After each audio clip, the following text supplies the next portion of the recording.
Clerk, now please read the title to item number 11A6. Item 11A6 is Resolution 2024-129, directing the city manager to provide a report of community organizations that have received aid to serve immigrants within the city and other related matters.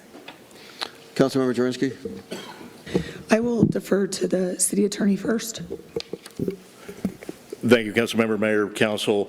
This resolution, what it does is it directs the city manager with the assistance of other members of the city staff to research what the state of Colorado and the city and county of Denver have done to move migrants and others into the city of Aurora using funds, contracts, grants, and so forth.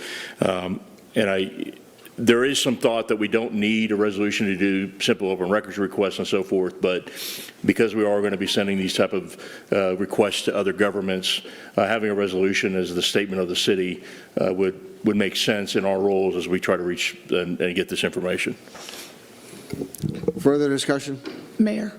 Councilmember Jurinsky. And so with that, with what the city attorney just explained, is why I felt like it made the most sense to bring this forward as a resolution. And I think that the people of Aurora have a right to know. I think the people of Aurora have a right to know. We're told 2,000 apartments were rented. Where? Were they all rented in Aurora?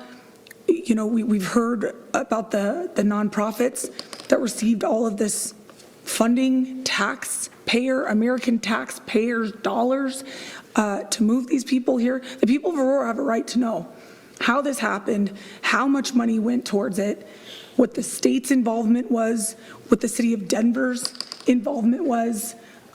So that's why when I was told it was best to bring forward a resolution, I'm absolutely happy to, because the people of Aurora have a right to know exactly what happened in this city. There we go. Further discussion? Mayor. Councilmember Sumner. You know, our city faces a lot of challenges, and certainly in partnership, we can get things done. There's a lot of nonprofits out there that are doing a fantastic job coming together to solve a lot of our problems, whether it's drug addiction or youth violence. So we look to them and we partner with them. You know, there's circumstances beyond our control. We don't have control in Aurora over our southern border. We don't have control over the fact that Denver boasts that they're a sanctuary city.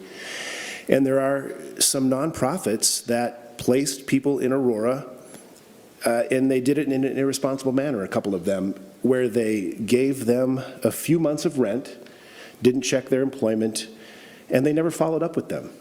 There was no case management. They walked away from them, and that sets them up for failure. But there are, again, many great nonprofits. I know that Village Exchange Center, for example, is one that does follow up and has case management. But there's a couple that worry me, and it was irresponsible of them to do what they did. Further discussion? Mayor. Councilmember Coombs.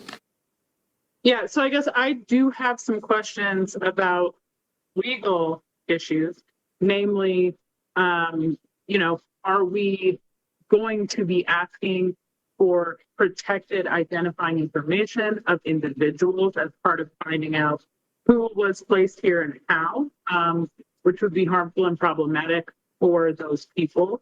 Are we going to be just looking at a broad stroke, which organizations have received funding? In which case, we're going to have organizations that have been getting caught up and swept up in this and endangering them, their staff, and the people they serve, many of whom include Aurora residents who are migrants who are here with work permits and other legal status. And even if folks don't have legal status, they don't deserve to be made unsafe. And also, you know, folks who are simply residents who are not migrants. So I'm concerned about whether or not some of the information and mechanisms that are put forward here are even legal for us to use. But I also am concerned about the safety of the folks that are going to be targeted, because that's what this is going to do. It's going to target and scapegoat migrants and migrant serving organizations instead of looking at the real issues that we're facing as a city, right? Which includes some places that folks end up moving into that have really horrendous conditions, and the apartment buildings that have been in the spotlight have had horrendous conditions for an extended period of time, well before any of these folks came.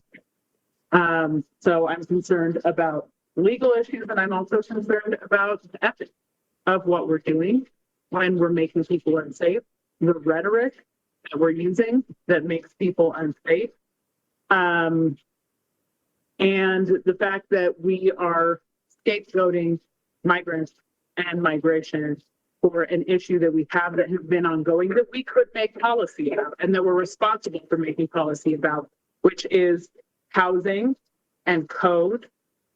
Those are things that we're responsible for making policy about. And instead of making responsible policies to prevent the kinds of conditions that we're talking about, we're going to use our role as policymakers to scapegoat people and to target people. And the mayor has talked about broken windows policing, which is, of course, a racist, proven to be racist set of policies.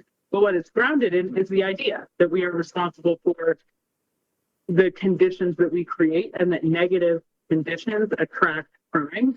That's true. And there are things that we can do about that issue that we're not doing, that we're actively refusing to do. And instead we're doing this. So with that, I am obviously on this resolution. City, if I could have the Go city ahead, I'm attorney sorry. respond first, and then I'll go to you, Councilmember Jurinsky. Thank you, Mayor. Councilmember Coombs, we are going to be utilizing the Colorado Open Records Act to get this information. We're not going to be asking for anything that any citizen would not be otherwise entitled to under the law. So personal identifying information and so forth, we wouldn't receive that. And my understanding from talking to the sponsor on this is that they're not focused on the nonprofits. They're focused on whether, I guess, for lack of a better term, our neighboring jurisdictions have been good neighbors about how they placed individuals in the city of Aurora to try to find out that information. And again, the information that we get via those core requests could show that nothing happened that anybody should be concerned about. So rumors out there that we've heard of certain things, and we're just, again, to put it to rest. So nothing on the legal side, we're not going to be doing anything that a regular citizen wouldn't be entitled to. Councilmember Jurinsky. Yeah, thank you. I just want to read, something that Councilmember Coombs just talked about as a concern about the condition of the properties that some of these folks were moved into. And I want to know about that too, because actually, it was supposed to have been a HUD requirement that these properties were inspected before placing anybody into them. So I just want to read a bit of a conversation from our housing director. Through conversations with the State Office of New Americans, DOLA, and the City and County of Denver's Office of New Americans, we learned that 2 nonprofits were placing migrant individuals and families in Aurora. No housing quality inspections were completed to check for even basic life safety concerns prior to placing individuals in apartments in Aurora. So I share in that concern, and I want to find that out too, because again, it is a HUD requirement. It's a HUD requirement. So if these properties were inspected as per HUD regulations, and they were signed off, and people were placed there, well, that says something about some people's current narrative. But if these properties were not inspected by these organizations that moved people in, they directly violated HUD. So I agree, Councilmember Coombs, I absolutely want to find out. I want to find out if inspections were done on these properties. So it was a requirement. So we're going to find out. Hopefully we're going to find out. Further discussion? Seeing none, question before us is the adoption of, Mayor. oh, I'm sorry, Councilmember Coombs? Councilmember Murillo. Oh, Councilmember Murillo, I'm sorry. Thank you. I guess I am curious what we're going to do with this information. My concern is we're going to go on this this hunt for these, whatever we're looking for, and that we will have a list of organizations that are now associated with working with immigrants, and that in the future, this body is going to deny funding to these groups and organizations that have worked with immigrants. We've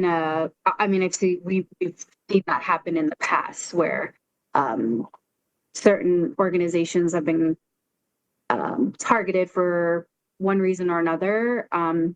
Through our process, they've been vetted through our staff, and then we make the decision to pull that funding away or not award it. So I'm just wondering, what is the purpose of this information, of getting this information, if it's not to then withhold funding from the city in the future? I guess, Councilmember Jurinsky. Mayor, yeah. There is one nonprofit that I will make sure I know does good work in the city. And I do believe, like Councilmember Sundberg said, that they have case management. It will come out, but I do believe in this organization. As far as the other organizations, I have no idea about them. But talking about, picking and choosing funding for nonprofits, I think my stance at this point is pretty clear that I don't believe we should be funding nonprofits just fundamentally here in our role in Aurora. I don't believe that we should be funding nonprofits. I don't believe that we should be picking and choosing which nonprofits we should be funding and not, because a lot of them we don't know anything about. So I hope it doesn't come to that we're picking and choosing which nonprofits we're giving funding to. I hope that my colleagues will at some point agree we shouldn't be funding nonprofits. Well, let me just say this first, and then I'll recognize you, Councilmember Moreno, is that we don't know what challenges are in front of us. I mean, we don't know how many people were moved into the city of Aurora. We don't know what benefits they received. We do know that oftentimes they can't even apply for a work permit until they're here for 150 days. And so we really need to understand what was done. And I think that Councilmember Jurinsky said it well, that they violated federal rules by cramming them into some buildings, some apartment complexes that weren't considered habitable by our standards.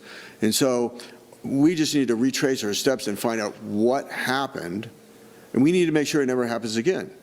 No, whether it's the city, county, Denver, whether it's the state, should not impact a local jurisdiction without at least informing that jurisdiction what they're doing. They did not. They did not. And they use nonprofits as a mechanism to do this, local nonprofits. And so these core requests aren't going to these nonprofits. They're going to the state of Colorado and the city and county of Denver.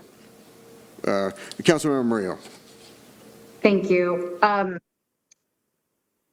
So I'm confused. Do we not know about the situation?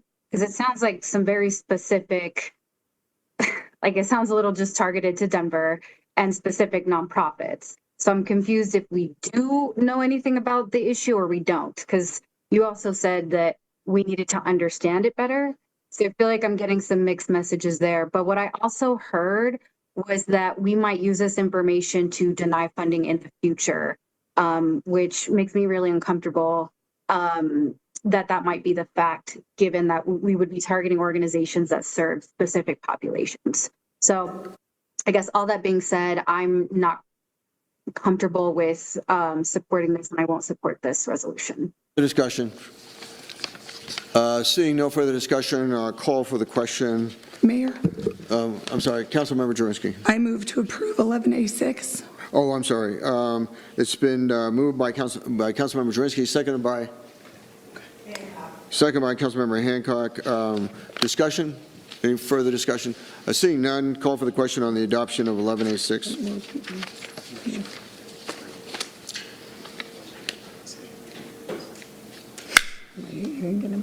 Be happy with it.